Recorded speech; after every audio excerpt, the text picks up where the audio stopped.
ഇപ്പോൾ ഓപ്പറേഷൻ സിന്ദൂരൊക്കെ ചെയ്ത കാര്യം ഒരു ഒരാഴ്ച 2 ആഴ്ച കൊണ്ട് തീർന്നത് വളരെ ഭാഗ്യകര സംഗതി. അല്ലെങ്കിൽ ഇന്നൊക്കെ സംഭവിക്കാം. സെലൻസ്കിക്ക് നല്ല സപ്പോർട്ടുണ്ട്. ഇപ്പോൾ ഈ സപ്പോർട്ട് ആൾക്ക് ഇല്ല എന്ന് പറഞ്ഞിട്ടുണ്ടെങ്കിൽ ഞാൻ വിശ്വസിക്കില്ല. അവർക്ക് നല്ല സപ്പോർട്ടുണ്ട്. റഷ്യ അല്ല നമ്മുടെ സുഹൃത്ത്, സോവിയറ്റ് യൂണിയൻ ആയിരുന്നു നമ്മുടെ സുഹൃത്ത്. മനസ്സിലായില്ലേ? ഈ മൈഗ്രേഷൻ അങ്ങനെ ആൾക്കാരെ അധികം എടുക്കുന്ന ഫ്രണ്ട്ലി ആയിട്ടുള്ള രാജ്യമല്ല. അത് അവരുടെ ഒരു പ്രത്യേകത കൊണ്ടാണ്. കാരണം അവിടെ അങ്ങനെ ഇപ്പോൾ അമേരിക്ക, ഇംഗ്ലണ്ട്, ദുബായിൽ മാതിരി അവിടെ ഒന്ന് ജോലി ചെയ്യാന്നുള്ള പരിപാടികളൊന്നും അവിടെയുള്ളവരാണ് ജോലി ചെയ്യുക.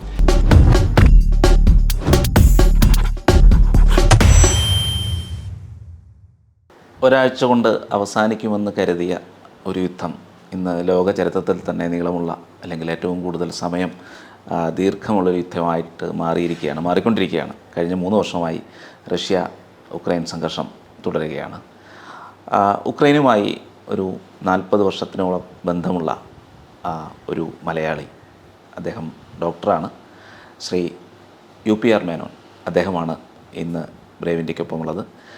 ഈ യുദ്ധകാലത്ത് നമ്മുടെ പ്രവാസി ഇന്ത്യക്കാരെ നാട്ടിലെത്തിക്കാനുള്ള കാര്യങ്ങളിലൊക്കെ ഏറ്റവും കൂടുതൽ നിർണായകമായ പങ്ക് വഹിച്ചിട്ടുള്ള ആളാണ് അദ്ദേഹമാണ് ഇന്ന് ബ്രേവ് ഇന്ത്യക്കൊപ്പമുള്ളത്.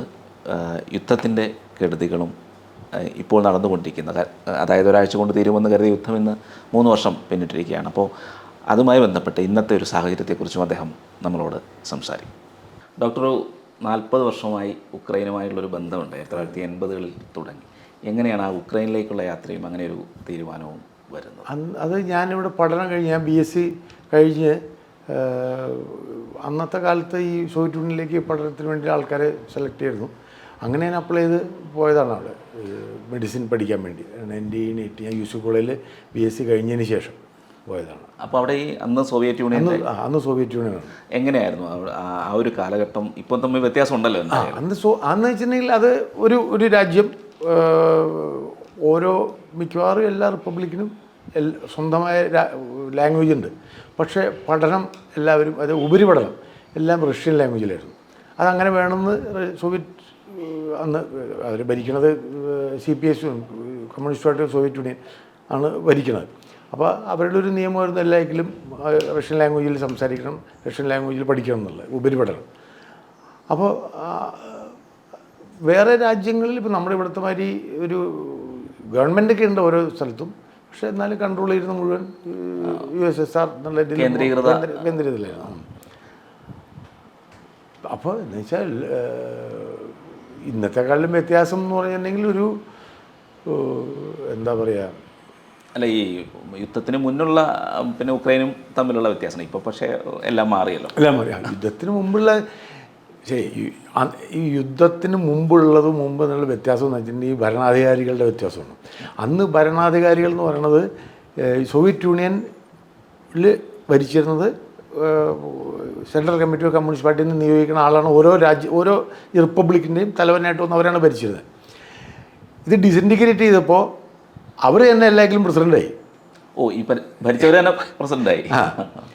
അപ്പോൾ അവർ തന്നെ ഒരു സുപ്രഭാതത്തിൽ കുറേ പേര് പാർട്ടിയിൽ നിന്ന് മാറി ഞങ്ങൾ സ്വന്തം രാജ്യമാവണമെന്ന് പറഞ്ഞുകൊണ്ടാണ് തുടങ്ങിയത്. അപ്പോൾ ചുരുക്കം പറഞ്ഞിട്ടുണ്ടെങ്കിൽ ഈ വലിയ ആൾക്കാരുടെ ഇടയിൽ ഭരിക്കുന്നവരുടെ ഇടയിൽ വലിയ മാറ്റമൊന്നും വന്നിരുന്നില്ല ഇത് മാറിയെങ്കിലും.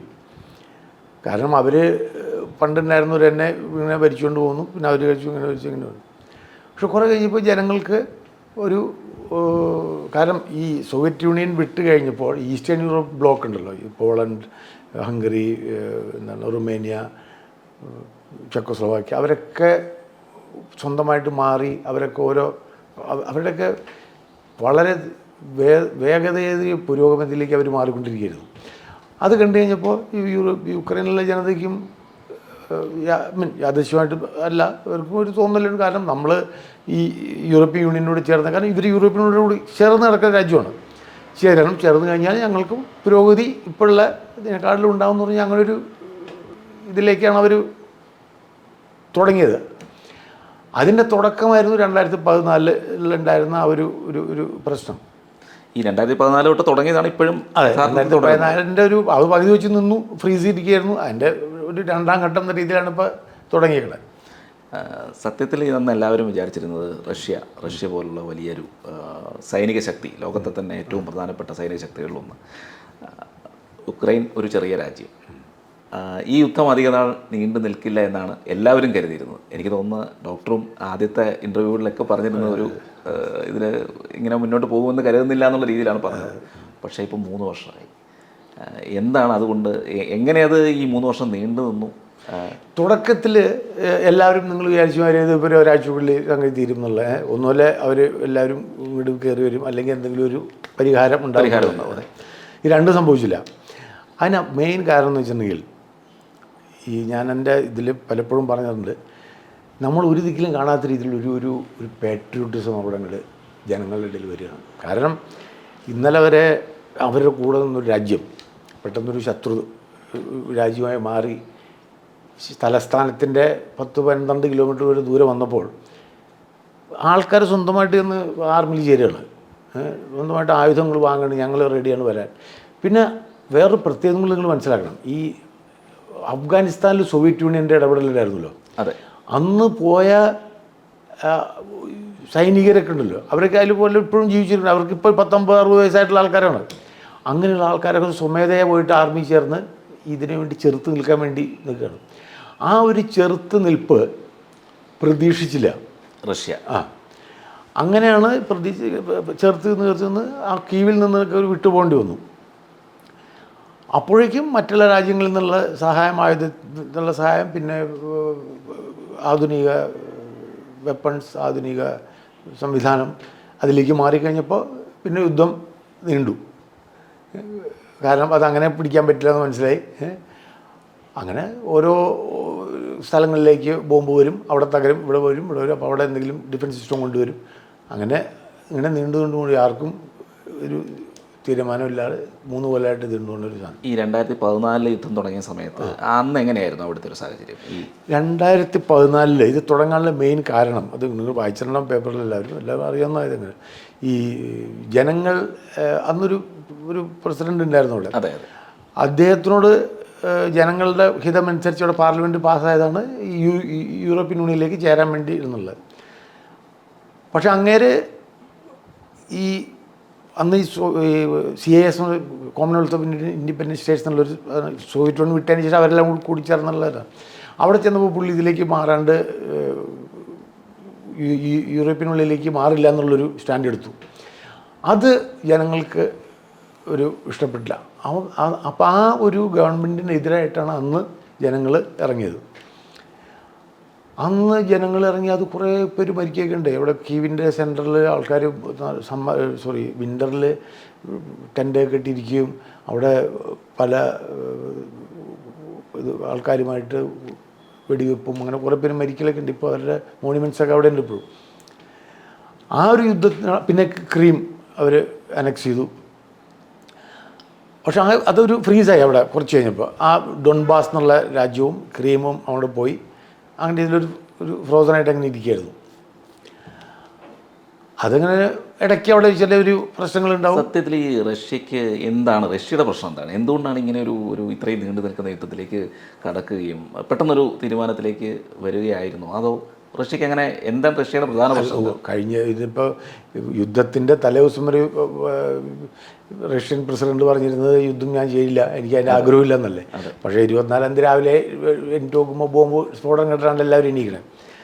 നോക്കൂ, ഞാൻ അവിടെ താമസിക്കുന്ന ഒരാളാണ് കഴിഞ്ഞ 40 കൊല്ലമായിട്ട്. അപ്പോൾ ഞാൻ ഇതിൽ ഈ യുദ്ധം ഉണ്ടാവാനുള്ള കാരണങ്ങളിൽ പല കാരണങ്ങളും അർത്ഥമില്ലാത്ത കാരണങ്ങൾ. കാരണം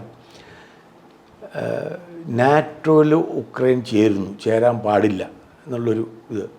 നാറ്റോയിൽ ഉക്രൈൻ ചേർന്നിട്ടില്ല, ചേരാനുള്ള അപ്ലിക്കേഷൻ പോലും കൊടുത്തിട്ടില്ല. അഥവാ അപ്ലിക്കേഷൻ കൊടുത്താലും ഇത് അങ്ങനെ നാളെ മറ്റന്നാളൊന്നും ചേരാൻ പോകുന്ന സംഗതി അല്ല ഇത്, ഈ നാറ്റോ എന്ന് പറയുന്നത്. അപ്പോൾ ആ ഒരു സംഗതിയിൽ കഴമ്പില്ല. രണ്ടാമത്തെ കാര്യം, ഈ നാറ്റോയിൽ ചേർന്നതാണ് പ്രശ്നമെങ്കിൽ ഈ ഫിൻലാൻഡ് എന്ന് പറയുന്ന റഷ്യയോട് തൊട്ടടുത്ത് കിടക്കുന്ന സംഗതി, അവർ നാറ്റോയിൽ ചേർന്നല്ലോ. അപ്പോൾ അയൽ രാജ്യം നാറ്റോയിൽ ചേർന്നാൽ അത് ഭീഷണിയാണെന്നെങ്കിൽ മറ്റു അയൽ രാജ്യം ചേർന്നില്ലേ, അപ്പോൾ ഇതൊരു ഭീഷണിയാവണ്ടേ? അപ്പോൾ പ്രശ്നമില്ലല്ലോ, അവിടെ ഒന്നും പ്രശ്നം ഉണ്ടാക്കണമല്ലോ. അപ്പോൾ വേറെ എന്തെങ്കിലും ആഗ്രഹം ഉണ്ടാവും എന്നാണ് എൻ്റെ അർത്ഥം. 2, ഇവിടെ ഫാസിസ്റ്റുകളും നാസികളൊക്കെയാണെന്ന് പറഞ്ഞാൽ അങ്ങനെ ഒരു സംഗതി ഞാൻ എൻ്റെ ജീവിതത്തിൽ കണ്ടല്ലേ. അവിടെ അഥവാ ഉണ്ടെങ്കിൽ തന്നെ ലോകം മുഴുവനുള്ള ഈ നാസി ഗ്രൂപ്പുകളുണ്ടല്ലോ, അതെ, അവരെ നവനാസി പ്രസ്ഥാനം, അത് എല്ലാ രാജ്യത്തും ഉണ്ട്. ഞാൻ പറഞ്ഞത് നോക്കുകയാണെങ്കിൽ ചിലപ്പോൾ ഇന്ത്യയിലും ഉണ്ടാവും, അത് റഷ്യയിലുണ്ട്, അമേരിക്കയിലുണ്ട്, യൂറോപ്പിലുണ്ട്, എല്ലായിടത്തും അങ്ങനത്തെ കുഞ്ഞു സാധനങ്ങൾ. ഇനി അതിനെയാണോ ഉദ്ദേശിക്കുന്നത്? അത് ഉദ്ദേശിക്കുന്നത് നമുക്ക് പറയാൻ ഒരു കാര്യമില്ല, എല്ലാ രാജ്യത്തുള്ള സംഗതിയാണ്. മൂന്നാമത് ലാംഗ്വേജിനെ തരം താഴ്ത്തുന്നുണ്ട്. ഞാനൊരു കാര്യം ചോദിച്ചു, ഇവിടെ ഇപ്പോൾ നമ്മുടെ രാജ്യത്ത്, നമ്മുടെ കേരളത്തിൽ മലയാളം പറയാനുള്ള ആൾക്കാർ സർക്കാർ വരെ ശ്രമിക്കണം മലയാളം പറയാനല്ലേ, ആണല്ലോ. അപ്പോൾ ഒരു രാജ്യം സെപ്പറേറ്റായ ഒരു ഇൻഡിപെൻഡൻ്റായ ഒരു രാജ്യത്തിന് കഴിഞ്ഞ കുറേ കാലങ്ങളായിട്ട് റഷ്യൻ ലാംഗ്വേജ് ആണ് അവരോട് എല്ലാക്കിലും പറഞ്ഞുകൊണ്ടിരുന്നത്. അവരോട് സ്വന്തം ലാംഗ്വേജ് വളർത്തിയെടുക്കാനുള്ള ഒരു അവകാശമുണ്ട്. അവിടെ റഷ്യൻ ലാംഗ്വേജ് മാത്രം അറിയാവുന്ന ഒരു വിഭാഗം ആൾക്കാരുണ്ട്, ഇല്ലയെന്ന് ഞാൻ പറയുന്നില്ല. പക്ഷേ അത് ഒരു കാരണമല്ല സ്വന്തം ലാംഗ്വേജ് വളർത്തിയെടുക്കാതിരിക്കാൻ വേണ്ടി. ഇപ്പം നമ്മളോട് പറയും മലയാളം നിർത്തി എല്ലാവരും വേറെ ലാംഗ്വേജ് പറഞ്ഞാൽ നടക്കില്ല. നമ്മൾ മലയാളം വേണമെന്നല്ലേ പറയുള്ളൂ, വേറെ ലാംഗ്വേജ് പറഞ്ഞോളൂ. അതൊരു സെക്കൻഡറി ആയിട്ട് നിങ്ങൾ പറയാം, അല്ലാണ്ട് പ്രൈമറി ആയിട്ട് നിങ്ങളുടെ ലാംഗ്വേജ് ഉക്രൈനായിരിക്കണം, അത് പഠിക്കണം എന്നുള്ളൊരു ലോ വന്നു. ഇല്ലയെന്ന് പറയാം. ഞാൻ തന്നെ അവിടെ പഠിച്ചുകൊണ്ടിരിക്കുമ്പോൾ റഷ്യനിലാണ് പഠിച്ചിരുന്നത്. ഞാനും ബേസിക്കായിട്ട് പൊതുവേ സംസാരിക്കുമ്പോൾ റഷ്യയാണ് ഉപയോഗിച്ചിരുന്നത്, ഞാൻ അതിലാണ് പഠിച്ചിരുന്നത്. പക്ഷെ ഞാൻ എന്ന് വെച്ചാൽ എനിക്ക് ഉക്രൈൻ പറയണമെന്ന് എനിക്ക് ആ ഒരു വിരോധമില്ല. ഞാൻ പഠിച്ചു വരുന്നുണ്ട്, ഞാൻ പറയാൻ എനിക്ക് മനസ്സിലാവും. അപ്പോൾ അതൊക്കെ ഓരോ രാജ്യത്തിൻ്റെ പ്രയോറിറ്റിയാണ്, അവരെങ്ങനെ ജീവിക്കണം എന്നുള്ളത്. അതിൽ നമ്മൾ കൈയടത്തിയിട്ടൊരു കാര്യമില്ല. പിന്നെ ഇതെല്ലാം കഴിഞ്ഞിട്ടുള്ള പ്രശ്നം എന്ന് വെച്ചിട്ടുണ്ടെങ്കിൽ ക്രീമിയ എന്ന് പറഞ്ഞ സാധനമുണ്ടല്ലോ, അവിടേക്ക് ഒരു ലാൻഡ് ലൈൻ ഇല്ല, ഉക്രൈൻ വഴിയേ പറ്റുള്ളൂ. ആ ഒരു ലാൻഡ് ലൈനാണിത് നമ്മൾ നോക്കുകയാണെങ്കിൽ കാണുന്നത്. ഈ അറ്റാക്ക് വരുന്ന സ്ഥലം മുഴുവൻ അതാണ്, അങ്ങനെ ഒരു കാരണം. അപ്പോൾ ഇതെല്ലാം കൂടി ആയി കഴിഞ്ഞപ്പോൾ ഒരു ശക്തിയില്ല എന്ന് വിചാരിക്കുന്ന ഒരു ആയുധം അറ്റാക്ക് ചെയ്യുക. അപ്പോൾ ഞാനൊരു കുഞ്ഞു വീടിൻ്റെ അപ്പുറത്തിരുന്ന വലിയ വീട്ടുകാരൻ വന്ന് എന്നെ അടിച്ചു കഴിഞ്ഞാൽ ഞാൻ മിണ്ടായിരിക്കുമോ? ഒന്നുമില്ല മിണ്ടായിരിക്കണം, അല്ലെങ്കിൽ അറ്റാക്ക് ചെയ്യണം. അറ്റാക്ക് ചെയ്യുമ്പോൾ ഞാനാണ് ശരിയെങ്കിൽ എൻ്റെ കൂടെ അപ്പുറമുള്ള ആൾക്കാർ എന്നെ സഹായിക്കും, അല്ല ശരിയല്ല എന്നുണ്ടെങ്കിൽ സഹായിക്കില്ല. ആ ഒരു ഇതാണ് നടന്നുകൊണ്ടിരിക്കുന്നത്. പറഞ്ഞു വരുമ്പോൾ റഷ്യയുടെ ആ ഒരു വിജയിക്കാം എന്നുള്ളൊരു പ്രതീക്ഷ സത്യത്തിൽ നടന്നില്ല. കാരണം അത് 3 കൊല്ലമായിട്ട് നടക്കണില്ലല്ലോ. അപ്പോൾ പിന്നെ അതിൻ്റെ അർത്ഥം അത്ര എളുപ്പമല്ല നടക്കുക എന്നുള്ളത്. അത് മനസ്സിലായില്ലല്ലോ. അതാണ് ഈ അടുത്ത സമയത്ത് നടത്തിയ ഒരു ആക്രമണം, അതായത് ആരും പ്രതീക്ഷിക്കാത്ത, റഷ്യയിൽ തന്നെ കടന്നു കയറി അവരുടെ ബോംബർ വിമാനങ്ങളൊക്കെ നശിപ്പിക്കുന്ന രീതിയിലുള്ളൊരു വലിയ ഡ്രോൺ ആക്രമണം നടത്തി. അതിനുശേഷം ഉക്രൈനിൽ റഷ്യ തിരിച്ചടിക്കുകയും ബോംബൊക്കെ വർഷിക്കുകയൊക്കെ ചെയ്തിരുന്നു. ആ ഒരു സാഹചര്യത്തെ എങ്ങനെ അതിജീവിച്ചു അവിടെ? അങ്ങനെ ഒരു സാഹചര്യം ഇതുണ്ടായപ്പോൾ തന്നെ പ്രതീക്ഷിച്ചിരുന്നു അതിനൊരു റിറ്റാലിയേഷൻ വരും എന്നുള്ളതാണ്. പിന്നെ ഇപ്പം ഞാൻ പറയട്ടെ, നമ്മളിപ്പോൾ മീഡിയയിൽ അധികമായും ഞാൻ അധികമായും വരുന്നത് ഉക്രൈനിൽ വരുന്ന നാശനഷ്ടങ്ങളെ കാണിക്കുകയാണ്. പല നാശനഷ്ടങ്ങളും റഷ്യയുടെ ഉള്ളിൽ സംഭവിക്കുന്നുണ്ട്. അത് എന്തോ അധികം പ്രൊജക്റ്റ് ചെയ്യുന്നില്ലായിരിക്കും ഇന്ത്യൻ മീഡിയ അല്ലെങ്കിൽ വേറെ മീഡിയ, എനിക്കറിയില്ല കേട്ടോ. പക്ഷെ അത് അവിടെയുള്ള മീഡിയയിലെല്ലാം കാണിക്കുന്നുണ്ട്, എല്ലാവരും അറിയുകയും ചെയ്യുന്നുണ്ട്. അപ്പോൾ അങ്ങനെ ഒരു സാഹചര്യം വരും എന്നുള്ളത് നമുക്കറിയായിരുന്നു. കാരണം ഇങ്ങനെ ഒരു സംഭവിച്ചിരിക്കുക നമ്മൾ ഇങ്ങനെ വരും, അത് ഇപ്പോഴും തുടർന്നുകൊണ്ടിരിക്കുന്നുണ്ട്. ഇതിൻ്റെ പ്രശ്നം എന്താ അറിയുമോ? ഇപ്പം നമ്മൾ എത്രയൊക്കെ പറഞ്ഞാലും ഒരു സിവിലിയൻസും ഒന്നിനും യാതൊരുവിധ ഉപദ്രവം ചെയ്യാത്ത കുട്ടികളൊക്കെ മരിക്കുമ്പോഴാണ്, അത് ഹോസ്പിറ്റലിൽ പോകുമ്പോഴാണ്, ആൾക്കാർ താമസത്തേക്ക് പോകുമ്പോഴാണ്. ഇതൊക്കെ ഇല്ല എന്ന് പറഞ്ഞിട്ടുണ്ടെങ്കിൽ നമ്മൾ കണ്ടുകൊണ്ടിരിക്കുന്ന സംഗതിയാണ്. ഞാൻ താമസിക്കുന്ന കീവിൻ്റെ ഉള്ളിലാണ് എല്ലാ ദിവസവും എത്രയോ ആൾക്കാർ താമസിക്കുന്ന പാർപ്പിടങ്ങളിൽ ബോംബ് വീഴും. ഇതൊന്നും അബദ്ധത്തിൽ പറ്റണമെന്ന് പറഞ്ഞാൽ ഇത്ര വിശ്വസിക്കാൻ ബുദ്ധിമുട്ടാണ്. കാരണം ചിലർ പറയും അത് മറ്റേ ടാർഗറ്റിൽ ഇട്ടപ്പോൾ അതങ്ങോട്ട് മാറി വീണ, അങ്ങനെയാണ്ട് ഈ നല്ലൊരു ടാർഗറ്റ് നോക്കിയിട്ടൂടെ, നല്ല ചോദിക്കുള്ള ആൾക്കാർ.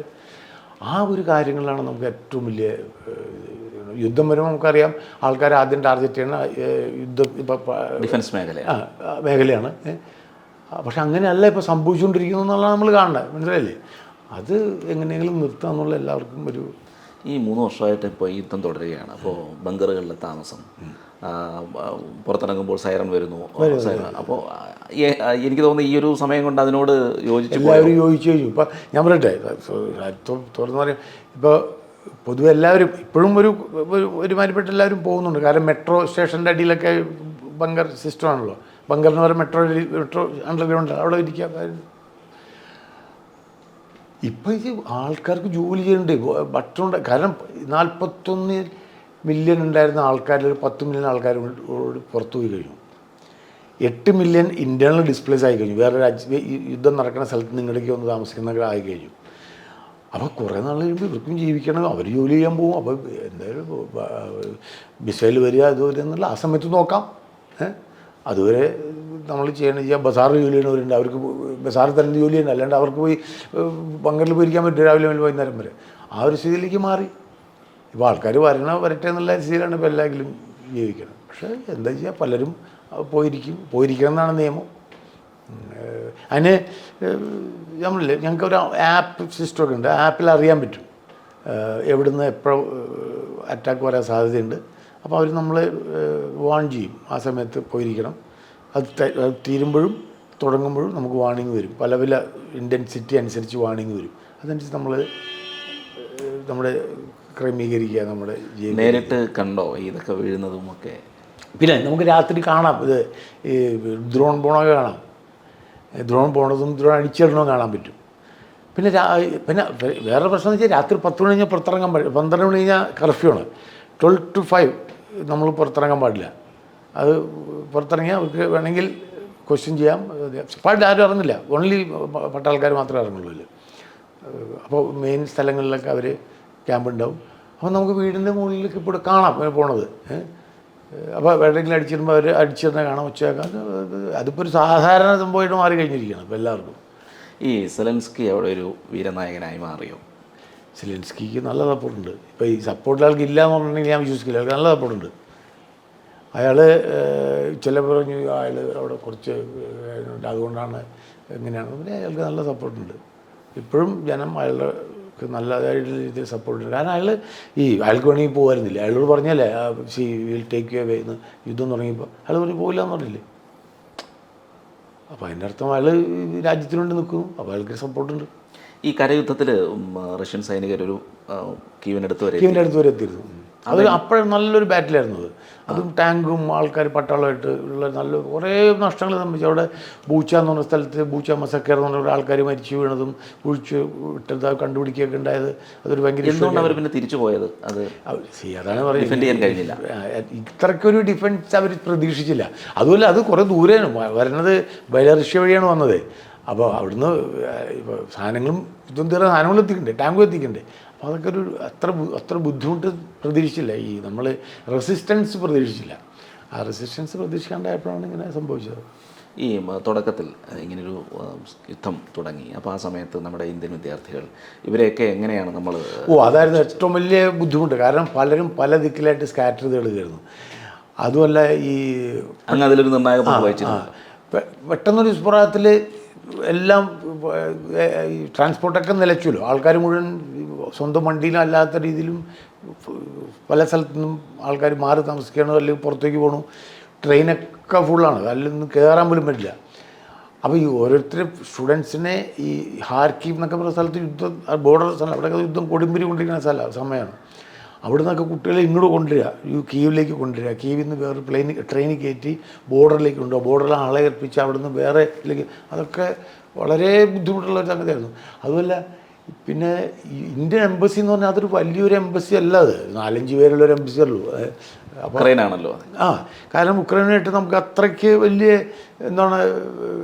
വേറെ രാജ്യങ്ങളുണ്ട് അത്രയ്ക്ക് വലിയ ബിസിനസ് ഡീലിങ്സ് ഒന്നും അധികമില്ല ഉള്ളത്. പിന്നെ നമ്മുടെ ഡിഫൻസിൽ കുറച്ച് സാധനങ്ങൾ അവിടെ ഹെലികോപ്റ്ററോ അങ്ങനെ ടാങ്കിൻ്റെ പരിപാടികളൊക്കെ ഉണ്ട്. അതിന് വേണ്ടി ഒരു ചെറിയ സെറ്റപ്പുള്ളൊരു എംബസിയാണത്. അപ്പോൾ ഇങ്ങനൊരു സംഗതി അപ്പോൾ അവർക്ക് മാനേജ് ചെയ്യാൻ വളരെ ബുദ്ധിമുട്ടാണ്.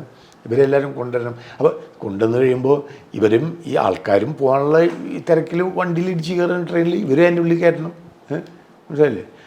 അവരവിടെ പിന്നെ പലരും കുഞ്ഞു കുട്ടികളല്ലേ, അവർക്ക് പറഞ്ഞാൽ മനസ്സിലായി ഇതിൻ്റെ ഇമ്പോർട്ടൻസും ഇതിൻ്റെ ആപത്തും. അവർ തോന്നിമാരി നടക്കും. ചിലവർ ഇങ്ങോട്ട് വരാൻ പറഞ്ഞാൽ അങ്ങോട്ട് പോയി, ഞാൻ ഒറ്റയ്ക്ക് പോക്കളാം. അങ്ങനെയൊക്കെ മാനേജ് ചെയ്യുന്ന കാര്യങ്ങൾ വളരെ ബുദ്ധിമുട്ടാണ്. കാരണം നമുക്ക് എല്ലാ ദിക്കിലും നമുക്ക് അവരെ കൈ പിടിച്ചുകൊണ്ടൊന്നും ഇരുത്താൻ പറ്റില്ല. നമുക്കും പോകണതിനൊരു പരിമിതിയുണ്ട്. കാരണം അവിടെ പോകാൻ പാടില്ല, അവിടെ യുദ്ധമാണ്. അപ്പോൾ പലരും നമ്മൾ കമ്മ്യൂണിക്കേഷൻ മുഴുവൻ ഫോൺ വഴിയും ഒക്കെയാണ്. അവിടെ ഉള്ളവരോട് പറയും വരൂ ഞാൻ കൊണ്ടാക്കാം, എല്ലാവരോട് പറയും അവിടെ പോരുത്, ഇന്ന ദിക്കിലേക്കോ അവിടെ ആൾ കാത്തു നിൽക്കുന്നുണ്ട്. അങ്ങനെ അത് ഭയങ്കരമായ ടാസ്ക് ആയിരുന്നു. ഈ കേന്ദ്ര സർക്കാരിൻ്റെ ഇടപെടൽ എത്രത്തോളം? കേന്ദ്ര ഗവൺമെൻറ് 100% സക്സസ് ആയിട്ടുള്ളൊരു ഇടപെടലായിരുന്നു. എല്ലാ എന്താണ് അയൽ രാജ്യങ്ങളിലും അവരതിനുള്ള പ്രതിനിധികളെ ഏർപ്പെടുത്തിയിരുന്നു. അവിടെ ആൾക്കാർ എത്തിക്കുക, അവിടെ തന്നെ അവരെ റിസീവ് ചെയ്ത് അതാത് സ്ഥലങ്ങളിലേക്ക് താമസം മാറ്റി. അതുകൂടാതെ ഈ രാജ്യങ്ങളിലുള്ള ഇന്ത്യക്കാരുണ്ടല്ലോ, ഇപ്പോൾ പോളണ്ടിലുള്ള ഇന്ത്യക്കാർ, റുമേനിയയിലുള്ള ഇന്ത്യക്കാർ, മോൾഡോവയിലുള്ള ഇന്ത്യക്കാർ, അവരൊക്കെ അയൽ രാജ്യങ്ങൾ, അവിടെയുള്ള ഇന്ത്യക്കാർ ഇവരെ റിസീവ് ചെയ്യാൻ വേണ്ടി വളരെയധികം സഹായിച്ചിരുന്നു. ഇന്ത്യൻ ഡയസ്പോറ അത്രത്തോളം പിന്നെ വളരെയധികം ഞാൻ ഇന്ത്യൻ ഡയസ്പോറ എന്ന് പറഞ്ഞാൽ ഞാൻ പറയട്ടെ, ഞാൻ ഈ യുദ്ധം തുടക്കത്തിൽ കീവിൽ യുദ്ധം അടുത്ത് ഞാനൊരു സ്ഥലത്തേക്ക് മാറി താമസിച്ചു. അതായത് കീവിൽ നിന്നൊരു 500 കിലോമീറ്റർ ബോർഡർ ടൗണാണ്. പോണ വഴിക്ക് ഞാൻ സാധാരണ ഇതിലൊരു 500 കിലോമീറ്ററാണത്. 500 കിലോമീറ്റർ 6 മണിക്കൂർ കൊണ്ട് പോകുന്നുള്ളൂ 3 ദിവസം കൊടുത്ത് അവിടെ എത്താൻ. ഒന്ന് ബ്ലോക്ക് പോസ്റ്റ് എല്ലാറ്റിലും ചെക്കിങ്, 2 പോകാൻ സാധിക്കില്ല, വണ്ടികളൊന്നും നിറഞ്ഞെടുക്കാണ്. പിന്നെ പെട്രോൾ കിട്ടാൻ ബുദ്ധിമുട്ട്, പലകിൽ പെട്രോൾ വെയിറ്റ് ചെയ്യണം. അങ്ങനെയുള്ള സമയത്ത് നിങ്ങൾ ലോക്കൽ ആൾക്കാരുടെ വീട്ടിൽ ചെന്നാലും അവർ കയറിയിരിക്കാൻ പറയും, ചായ തരും, അവിടെ കിടക്കുകയും കിടക്കാം. അത്രയ്ക്ക് എല്ലാവരും ഒരു യോജിപ്പോടുകൂടി പോയിരുന്ന സമയമായിരുന്നത്. ഈ പൊതുവെ യുദ്ധങ്ങളെന്ന് പറയുമ്പോൾ മലയാളി അധികം യുദ്ധം കണ്ടിട്ടില്ല. യുദ്ധത്തിന് നടക്കുന്നതൊക്കെ അങ്ങ് നമുക്ക് നടന്നിട്ടുണ്ടെങ്കിലും അത് അതിർത്തികളിലാണ്. പണ്ട് 74 യുദ്ധത്തിൽ ഒരു ബോംബ് ഇവിടെ വന്ന് വീണ് പൊട്ടിയില്ല, അത് മാത്രമേ ഉള്ളൂ. പക്ഷേ നമ്മൾ കൂടുതലും ഈ യുദ്ധത്തിൻ്റെ കെടുതികൾ അനുഭവിച്ചിട്ടില്ലാത്തതുകൊണ്ട് യുദ്ധത്തെക്കുറിച്ച് കൂടുതൽ വാചാലരാകാറുണ്ട്. പക്ഷേ അങ്ങ് യുദ്ധം ഇത്രത്തോളം കണ്ടു 3 വർഷമായിട്ട്. അതവിടെ പൊതുവേ യുദ്ധം എന്ന് പറയുന്നതൊരു നാശത്തിൻ്റെ, അങ്ങനെ നോക്കുമ്പോൾ ഈ ഓപ്പറേഷൻ സിന്ദൂറൊക്കെ ഒരാഴ്ച കൊണ്ട് നിന്നത് നല്ലതായി അല്ലേ? വളരെ. പിന്നെ അത് കാരണം നമ്മൾ ഒരു യുദ്ധം ചെയ്ത് കഴിഞ്ഞതിന് ശേഷം ഒരു സീസ് ഫയറിലേക്ക് വരുമല്ലോ, ഇന്നല്ലെങ്കിൽ നാളെ വരണം. അത് ചിലപ്പോൾ യുദ്ധം ഏതെങ്കിലും ഒരു രാജ്യത്തിന് ഗുണകരമായോ ചിലപ്പോൾ ദോഷകരമായോ സംഭവിക്കും. അപ്പോൾ രണ്ടുപേരും ഇരുന്ന് ചിന്തിക്കില്ലേ, എന്തിന് ഞാൻ എൻ്റെ മക്കളെ മരിച്ചു, എന്തിനവൻ മരിച്ചു, ഇതിനാണോ മരിച്ചത്? അപ്പം ഇതൊരു സീസ് ഫയറിലേക്ക് വരണം. വന്നില്ലെങ്കിൽ അത് 2 കൂട്ടർക്കും കെടുതിയാണ്. നമ്മൾ ഇത് 2 ദിക്കിലും ആളപായങ്ങളുണ്ട്, ഇൻഫ്രാസ്ട്രക്ചർ നശിക്കുന്നു, മനസ്സിലല്ലേ? അതെന്തിനാ ഒരാവശ്യമില്ല. അത് ഇത്തരമുള്ള ചില ബാലിശമായ ആവശ്യങ്ങൾക്കും ഒക്കെ വേണ്ടി യുദ്ധം ചെയ്യാന്ന് പറഞ്ഞാൽ അത് ഒരുമാതിരി ജീവിച്ചിരുന്ന രാഷ്ട്രങ്ങളാണ്, രാജ്യങ്ങളാണ്, കുടുംബന്മാർ, പലരുടെയും ബന്ധുക്കൾ അവിടെയുണ്ട്, അവരുടെ ബന്ധുക്കൾ ഇവിടെയുണ്ട്. ഇപ്പം പലരും അങ്ങോട്ടും മിണ്ടാണ്ടായി, ചിലർ ഫോണിൽ കൂടെ സംസാരം മാത്രം കണ്ടിട്ട് കാലങ്ങളായി. ആ സ്ഥിതിയിലേക്ക് മാറണം. അതുകൊണ്ട് എന്തുകൊണ്ടും ഇപ്പോൾ ഓപ്പറേഷൻ സിന്ദൂറൊക്കെ ചെയ്ത കാര്യം ഒരാഴ്ച 2 ആഴ്ച കൊണ്ട് തീർന്നത് വളരെ ഭാഗ്യകര സംഗതി. അല്ലെങ്കിൽ ഇന്നൊക്കെ സംഭവിക്കാം, എത്രയോ ആൾക്കാരുടെ മരണം സംഭവിക്കാം, എത്രയോ ഇൻഫ്രാസ്ട്രക്ചറുകൾ നമുക്ക് സാമ്പത്തികമായിട്ടുള്ള സാമ്പത്തികം. കാരണം ഇപ്പോൾ അവിടെ തന്നെ എയർപോർട്ടില്ല, ഈ ലോജിസ്റ്റിക്സ് സാധനങ്ങളെല്ലാം എക്സ്പോർട്ടിന് പോകണമെങ്കിൽ കരമാർഗ്ഗേ പോകാൻ പറ്റുള്ളൂ, സീ പോർട്ട് വർക്ക് ചെയ്യുന്നില്ല. അപ്പോൾ എക്സ്പോർട്ടില്ല, ഒന്നുമില്ലാകുമ്പോൾ രാജ്യത്തിൻ്റെ എക്കണോമി നശിക്കല്ലേ. ഇപ്പോൾ പല രാജ്യങ്ങളിലും അവിടെ യൂറോപ്പിലേക്ക് പോകാൻ പറ്റായിക, അങ്ങനെ ഇതൊക്കെ എല്ലാം എക്കണോമി ബാധിക്കുന്ന കാര്യങ്ങളാണ് ഇതെല്ലാം. ഈ യുദ്ധവുമായി ബന്ധപ്പെട്ട് നോക്കുമ്പോൾ നയതന്ത്ര തലത്തിൽ ഇന്ത്യക്ക് പൊതുവെ ഈ 2 രാജ്യങ്ങളുമായിട്ടും ബന്ധമുണ്ട്, 2 രാഷ്ട്ര നേതാക്കളുമായിട്ടും ഇന്ത്യക്ക് അടുപ്പമുണ്ട്, അല്ലെങ്കിൽ നരേന്ദ്രമോദിക്ക് അടുപ്പമുണ്ട്. അപ്പോൾ കുറേ പേർ ഒരു പക്ഷമുണ്ട്, കുറേ പേർ മറുപക്ഷമുണ്ട്. അത് എങ്ങനെ മെയിൻറ്റെയിൻ ചെയ്യാൻ കഴിയുന്നു, അല്ലെങ്കിൽ അതുകൊണ്ട് അത് എന്താണ് അതിനകത്തുള്ള ഒരു പ്രാധാന്യം? നോക്കൂ, അവിടെയുള്ളവർക്ക് എല്ലാവർക്കും അറിയാം, നരേന്ദ്രമോദി എന്നല്ല, ഇന്ത്യ പണ്ട് മുതലേ ഉള്ളതാണ്. ഒരു റഷ്യ പലരും ഉദ്ദേശിക്കണം എന്നറിയോ, ഇതിൻ്റെ ഒരു തെറ്റിദ്ധാരണയാണ്. നമ്മൾ റഷ്യ അല്ല നമ്മുടെ സുഹൃത്ത്, സോവിയറ്റ് യൂണിയൻ ആയിരുന്നു നമ്മുടെ സുഹൃത്ത്, മനസ്സിലായില്ലേ? അതിനുശേഷം ആണ് റഷ്യയിലേക്ക് മാറിയത്. അപ്പോൾ ഈ സോവിയറ്റ് യൂണിയൻ നമ്മുടെ സുഹൃത്തായിരുന്നപ്പോൾ സോവിയറ്റ് യൂണിയനിൽ ഉക്രൈനുണ്ട്, ഉക്രൈൻ നമ്മുടെ സുഹൃത്തായിരുന്നു, മനസ്സിലായില്ലേ? ഉസ്ബെക്കിസ്ഥാനുണ്ട്, ബെലറഷ്യയുണ്ട്, ലാത്വിയുണ്ട്, അവരെല്ലാം നമ്മുടെ സുഹൃത്തുക്കളായിരുന്നു. അപ്പോൾ അതുകൊണ്ട് പണ്ട് മുതലേ റഷ്യ നമ്മുടെ സുഹൃത്ത് എന്നുള്ള അർത്ഥത്തിൽ പണ്ട് മുതൽ സോവിയറ്റ് യൂണിയനാണ് നമ്മുടെ സുഹൃത്ത്. അതിനുശേഷം സോവിയറ്റ് യൂണിയൻ്റെ എല്ലാ ബാധ്യതകളും ചുമതലകളും റഷ്യ ഏറ്റെടുത്തപ്പോൾ റഷ്യയായിട്ട് നമ്മൾ ആ ഡീൽസ് തുടർന്നു. മറ്റു രാജ്യങ്ങളായിട്ടുണ്ട്, ഉക്രൈനായിട്ടുണ്ട് ഡീൽസ്, ഞാൻ പറഞ്ഞില്ല, ഡിഫൻസിൻ്റെ പല കാര്യങ്ങളും അവിടെ നിന്ന് വാങ്ങുന്നുണ്ട്. പക്ഷേ കൂടുതൽ ഇത് റഷ്യയുടെ അടുത്ത്, കാരണം സോവിയറ്റ് യൂണിയൻ്റെ ബാധ്യതകളൊക്കെ അവരെടുത്ത കാരണം. അതുകൊണ്ട് ഉക്രൈനിലുള്ളവർക്ക് അറിയാം റഷ്യയായിട്ട് നമുക്ക് പണ്ട് മുതലേ സോവിയറ്റ് യൂണിയൻ്റെ കാലം മുതൽ അത് ഡിസൻറ്റിഗ്രേഷന് ശേഷം ഇങ്ങനൊരു സംഗതി ഉണ്ടെന്ന് എല്ലാവർക്കും അറിയാം. അതിൽ ചിലവർ ഇങ്ങനെ ഈ നമ്മൾ ചില കാര്യങ്ങൾ അവരോട് സംസാരിക്കണ കാണുമ്പോൾ ചിലർ അതിർത്തി പ്രകടിപ്പിക്കാറുണ്ട്. പക്ഷേ പൊതുവെ ഇൻ ജനറൽ ഇപ്പോഴത്തെ ഗവൺമെൻറ് സ്റ്റാൻഡിനോട് ആൾക്കാർക്ക് പ്രത്യേക വിരോധമൊന്നുമില്ല. കാരണം നമ്മളാവുന്ന ഇഷ്ടംമാതിരി ഹ്യൂമനിറ്റേറിയൻ എയ്ഡ്, മരുന്നായും ജനറേറ്റർ, ഇഷ്ടംമാതിരി സാധനങ്ങൾ ഉക്രൈന് കൊടുക്കുന്നുണ്ട്. ഞങ്ങൾ തന്നെ ഞങ്ങൾക്ക് അവിടെ അസോസിയേഷൻ ഉണ്ട്, ഫാർമ മാനുഫാക്ചർ അസോസിയേഷൻ.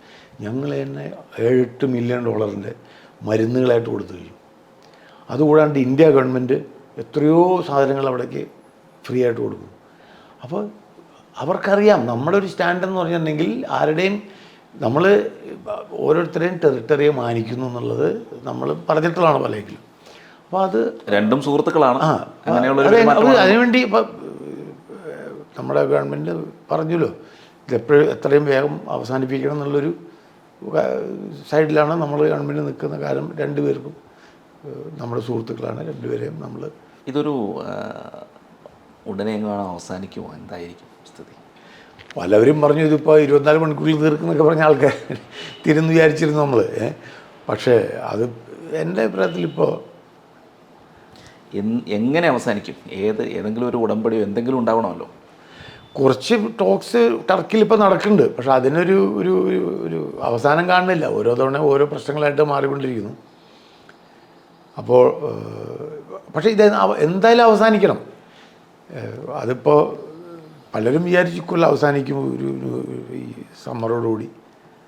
സമ്മറായപ്പോഴാണ് അതിൻ്റെ ഇൻറ്റൻസിറ്റി കൂടി അറ്റാക്കിൻ്റെ, മനസ്സിലായില്ലേ? അപ്പോൾ റഷ്യയിലൊരു ഭരണമാറ്റം ഉണ്ടായാൽ അത് അടുത്ത കാലത്തൊന്നും ഉണ്ടാവുമെന്ന് എനിക്ക് തോന്നുന്നില്ല. കാരണം അവിടെ ലൈഫ് ലോങ് പ്രസിഡൻസിയൊക്കെയാണ് മറ്റേ പുടിൻ. അതല്ലാതൊരു മാറ്റം, അല്ലെങ്കിൽ സെലൻസ്കി ആയാലും ആർക്കും ഒരു മാറ്റങ്ങളില്ലല്ലോ. ഇത് അല്ല, ഇവിടെ ഇപ്പോൾ ഇലക്ഷൻ്റെ സമയമായി യുക്രൈനിൽ. പക്ഷേ ഈ ഭരണഘടന അനുസരിച്ച് ഈ മാർഷലുള്ളിടത്തോളം കാലം ഇലക്ഷൻ നടക്കാൻ പറ്റില്ല എന്നുള്ളതാണ്. അതുപോലെ ഈ ഇലക്ഷൻ്റെ പ്രശ്നം എന്ന് വെച്ചാൽ ഈ 10 മില്യൺ ആൾക്കാർ പുറമെയാണ്. ഇപ്പോൾ ഉള്ളിലുള്ള ആൾക്കാർ 30 മില്യൺ കണ്ടേ ഉള്ളൂ. 41-42 മില്യൺ ആൾക്കാരില്ലേ, 10-12 മില്യൺ ആൾക്കാർ പുറമെ പോയി കഴിഞ്ഞു. അപ്പോൾ അവർക്കൊന്നും ഇതിൽ ഫ്രീ ആയിട്ടുള്ളൊരു പോളിൽ ഇടപെടാൻ പറ്റില്ല. ഈ ഡെയിലി റൊട്ടീനിൽ വന്നൊരു മാറ്റം, വളരെയധികം മാറ്റം. എന്താ വെച്ചിട്ടുണ്ടെങ്കിൽ അത് മാറ്റം പ്രത്യേകിച്ച് കാണാൻ സാധിച്ചത് ഈ ഇൻഫ്രാസ്ട്രക്ചറിൽ അറ്റാക്ക് വന്നു. ഈ പവർ സ്റ്റേഷൻ, അപ്പോൾ കറണ്ട് ഉണ്ടാവില്ല. അപ്പോൾ ഓരോ റീജിയനിലും ഒരു ദിവസം മാക്സിമം കറണ്ട് വിടുന്ന 4-5 മണിക്കൂറേ ഉള്ളൂ. അപ്പോൾ അതനുസരിച്ച് നിങ്ങളുടെ ഭക്ഷണം അവിടെ ഇതാണ് ഇലക്ട്രിക്കിലാണ് മറ്റേ കുക്കിംഗ് പരിപാടികളൊക്കെ. ഗ്യാസിൽ വളരെ കുറവാണ്. പുതിയ ബിൽഡിങ്ങിലൊക്കെ ഇലക്ട്രിക്കാണ്. അപ്പോൾ കുക്കിംഗ് മുകളിൽ താമസിക്കുന്നവർക്ക് അവിടെ ഓൺലൈൻ, കുട്ടികളെ വീട്ടിൽ സ്കൂളിൽ പോകുന്നവർക്ക് താഴെ വരണം. അല്ലെങ്കിൽ കുട്ടികളെ കുഞ്ഞു കുട്ടികളെ നടത്താൻ കൊണ്ടുപോകണം, ഇറങ്ങണം. അതൊക്കെ ആ ടൈമിൽ ചെയ്യണം, അല്ലെങ്കിൽ താഴെ വന്നിരിക്കേണ്ടി വരും. അപ്പോൾ അതുകൊണ്ടാണെന്ന് വെച്ചിട്ടുണ്ടെങ്കിൽ ഈ പണ്ട് ഈ ഇലക്ട്രിസിറ്റി ഒന്നും പോണ പ്രശ്നമില്ല. ഞാനൊക്കെ വിചാരിക്കുന്നുണ്ട് എന്ത് ലൈറ്റൊക്കെ ഒന്ന് ഓഫ് ചെയ്തുകൊണ്ടിരിക്കണമെന്ന് വെച്ചാൽ അത്രയ്ക്ക് അബൻഡൻ്റ് ആണ് ഇലക്ട്രിസിറ്റിയൊക്കെ. ഇന്നിപ്പോൾ എല്ലാ വലിയ ബിൽഡിങ്ങിലും അവർക്ക് ജനറേറ്റർ എന്ന് പറഞ്ഞാൽ വലിയ പിടിപാടൊന്നും ഉണ്ടായിരുന്നില്ല പണ്ടൊന്നും. വല്ലേക്കലും ജനറേറ്റർ, ഇൻവെർട്ടർ അതൊക്കെ വന്നു. ഈ ബങ്കറിലെ ജീവിതം എങ്ങനെയാണ്? ഈ ബങ്കർ എന്ന് പറയുന്നത് എന്താ അറിയോ, ഈ പണ്ട് സെക്കൻഡ് വേൾഡ് വാറിൻ്റെ കാലത്ത് ഉണ്ടായിരുന്ന വീടുകളിലൊക്കെ ഇതേമാതിരത്തെ യുദ്ധം വന്നു കഴിഞ്ഞിരുന്നെങ്കിൽ ആൾക്കാർക്ക് താമസിക്കാനല്ല ഇരിക്കാനൊക്കെയുള്ള ഒരു നമ്മുടെ ഒരു അണ്ടർഗ്രൗണ്ട്, നമ്മുടെ ഇപ്പോൾ അണ്ടർഗ്രൗണ്ട് പാർക്കിംഗ് എന്ന് പറയില്ലേ, ആ പാർക്കിംഗ് ഇല്ലയെന്ന് വെച്ചോളൂ. അപ്പോൾ അതാണ് ആൾക്കാർ ഇരിക്കാനുള്ളൊരു സംവിധാനമൊക്കെ പണ്ടുണ്ടായിരുന്നു. പക്ഷേ ഇപ്പോഴത്തെ ഉള്ള ബിൽഡിങ്ങിലൊന്നും അതില്ല. പക്ഷേ ഇപ്പോഴത്തെ ബിൽഡിങ്ങിലുള്ളത് ഈ അണ്ടർഗ്രൗണ്ട് പാർക്കിങ്ങാണ്. അപ്പോൾ ഈ പാർക്കിങ്ങാണ് നമ്മൾ ഈ ഷെൽട്ടറായിട്ട് ഉപയോഗിക്കുന്നത്. അപ്പോൾ അവിടെ ആൾക്കാർ വന്നു കഴിഞ്ഞാൽ അടിയിലിരിക്കുക. അപ്പോൾ അതിലുള്ള ചില ഗുണം എന്ന് വെച്ചിട്ട് പലരും വണ്ടിയിലിരിക്കാം, വണ്ടി കിടന്നുറങ്ങാം. മറ്റേ ഇതിലാണെങ്കിൽ അവിടെ ഇരിക്കണമല്ല സെറ്റോ അല്ല കസേരയൊക്കെ ഇട്ടിരിക്കണം. അതാണ് അതിൻ്റെ. ചില ദിവസം മുഴുവൻ ഇരിക്കേണ്ടി വരും, രാത്രി മുഴുവൻ ഇരിക്കേണ്ടി വരും. ആ തണുപ്പുണ്ടെങ്കിലാണ് പ്രശ്നം. അവിടെ തണുപ്പ് മാറ്റാനുള്ള സംഗതികളൊന്നുമില്ലേ. അപ്പോൾ അതിനാണ് ബുദ്ധിമുട്ട് വരും. ഈ ഇത്രയും കാലത്തൊരു ജീവിതം അവിടുത്തെ ഒരു മലയാളികൾ എത്രത്തോളം ഉണ്ട് അവിടെ ഇപ്പോൾ ഇന്ത്യക്കാർ? മലയാളി നോക്കൂ, ഈ സോവിയറ്റ് റിപ്പബ്ലിക്കുകൾ ഈ മൈഗ്രേഷൻ അങ്ങനെ ആൾക്കാരെ അധികം എടുക്കുന്ന ഫ്രണ്ട്ലി ആയിട്ടുള്ള രാജ്യമല്ല. അത് അവരുടെ ഒരു പ്രത്യേകത കൊണ്ടാണ്. കാരണം അവിടെ അങ്ങനെ ഇപ്പോൾ അമേരിക്ക, ഇംഗ്ലണ്ട്, ദുബായിൽ മാതിരി അവിടെ ഒന്ന് ജോലി ചെയ്യാന്നുള്ള പരിപാടികളൊന്നും അവിടെയുള്ളവരാണ് ജോലി ചെയ്യുക. പിന്നെ അവിടെ ഉള്ളവർ എന്നെ പോലുള്ളവർ, ഞാനവിടെ കല്യാണം കഴിച്ച എൻ്റെ കുടുംബം അവിടെ ഉള്ളതുകൊണ്ട് അങ്ങനെയുള്ളൊരു 5-6 മലയാളികളുള്ളൂ. അവരെല്ലാവരും അവിടെ കല്യാണം കഴിച്ച് കുട്ടികൾ, ബാക്കിയുള്ളവർ പഠിക്കാനായിട്ട് വരുന്നവർ ഇപ്പോൾ പഠിക്കാനായിട്ട് വരുന്നുണ്ടോ? ഒരു അവസാന കൊല്ലങ്ങളിൽ, കാരണം യുദ്ധം തുടങ്ങിയപ്പോൾ 2-3-4 കോഴ്സ് വരെയുള്ളവരൊക്കെ പോയി, അവർ വേറെ രാജ്യങ്ങളിലേക്ക് ഷിഫ്റ്റ് ചെയ്തു. അപ്പോൾ അത് കഴിഞ്ഞതിന് ശേഷം ഈ അവസാന കോഴ്സിലുള്ളവർ 2-3 കൊല്ലത്തുള്ളവർ അവിടെ നിന്നു വെച്ചാൽ ആ സമയത്തല്ല നിന്ന്, ആ സമയത്ത് പോയി പിന്നെ തിരിച്ചു വന്നു. ഈ യുദ്ധം ഒന്ന് കെട്ടടങ്ങി സിസ്റ്റമൊക്കെ ഒന്ന് ശാന്തമായിട്ടില്ല, എന്നാലും അപ്പോൾ അവരവിടെ ഒന്ന് ഇത് തീർക്കാൻ വേണ്ടി പഠിക്കുന്നുണ്ട്. ഒരു 10,500 പേരുണ്ടെന്നാണ് ഞാൻ കേട്ടത്. അതിപ്പോൾ 1-2 കൊല്ലത്തിനുള്ളിൽ അതും തീരും. പുതുതായിട്ട് എടുക്കുന്നുമില്ല, പുതുതായിട്ട് ആരും വരില്ല. ഈ യാത്രയൊക്കെ എങ്ങനെയാണ്? ഫ്ലൈറ്റില്ലല്ലോ അവിടെ, ഫ്ലൈറ്റില്ല. അപ്പോൾ ഒന്നുമില്ല, ഏതെങ്കിലും ഒരു നെയ്ബറിങ് കൺട്രിയിലേക്ക് ട്രെയിനുണ്ട്, ട്രെയിൻ സിസ്റ്റം ഉണ്ട്, ട്രെയിൻ, ബസ്, അല്ലെങ്കിൽ സ്വന്തം വാഹനമുണ്ട്, സ്വന്തം വാഹനത്തിൽ പോവാം. ഏതെങ്കിലും ഒരു നെയ്ബറിങ് കൺട്രി പോയിട്ട് പോളണ്ട്, ഹംഗറി, മോൾഡോവ, അല്ലെങ്കിൽ സ്ലൊവേനിയ, അർമേനിയ, ഏതെങ്കിലും രാജ്യത്ത് പോയിട്ട് അവിടുന്ന് പ്ലെയിൻ എടുത്ത് വരിക. അപ്പോൾ അത് ഏകദേശം ഒരു നെയ്ബറിങ് കൺട്രി എത്താൻ വേണ്ടിയിട്ട് 1 ദിവസം കൊടുക്കും ട്രെയിനിൽ. പിന്നെ അവിടുന്ന് ഡയറക്റ്റ് ട്രെയിൻ ഉണ്ടെങ്കിൽ ഒന്നുമില്ല, ഇവിടേക്കില്ല, കൊച്ചിയിൽ വരണമെങ്കിൽ ദുബായ് അല്ലെങ്കിൽ ഖത്തർ ഏതെങ്കിലും വഴി വരണം. അല്ലെങ്കിൽ പിന്നെ ഡൽഹിയിലേക്ക് ഒരു ഫ്ലൈറ്റ് ഉണ്ട് ചിലവഴിക്കുന്നത്, അപ്പോൾ ഡൽഹി വഴി വരിക. അപ്പോൾ ആകെ ഒരു 2-3 ദിവസം എടുക്കും അവിടുന്ന് ഇവിടെ വരെ വരാൻ. ഒരാഴ്ചയൊക്കെ നിൽക്കാൻ വരുമ്പോൾ, അതെ, അതുകൊണ്ട് ഒരാഴ്ച വരണില്ലെന്നൊന്നും അർത്ഥമില്ല. ഇതിപ്പോൾ ഞാനിങ്ങനെ ഒരു വേറൊരു ആവശ്യത്തിന് വന്നപ്പോൾ അതുമായിട്ട് ക്ലബ് ചെയ്ത് ഇങ്ങനെ വീട്ടിൽ വന്നുള്ളൂ. എന്തായാലും യുദ്ധത്തിൻ്റെ കെടുതികൾ അവസാനിക്കട്ടെ എന്ന് മാത്രമേ നമുക്ക് ആഗ്രഹിക്കാൻ കഴിയൂ. അത് എത്രയും പെട്ടെന്ന് തിരട്ടെ എല്ലായിടത്തും. അത് മാത്രമല്ല, യുക്രൈൻ റഷ്യൻ യുദ്ധം തുടങ്ങിയതോടുകൂടി പെട്രോളിന് വില കയറുന്നതും ഇവിടെ അങ്ങനെയായിരുന്നു. അത് അങ്ങനെയൊക്കെയുള്ള ഒരുപാട് കാര്യങ്ങളിൽ മൊത്തത്തിൽ നമ്മുടെ രാജ്യത്തെയും ബാധിക്കുന്നതാണ്. എല്ലാത്തിനും ഒരു മാറ്റങ്ങൾ ഉണ്ടാവട്ടെ എന്ന് പ്രതീക്ഷിക്കുന്നു.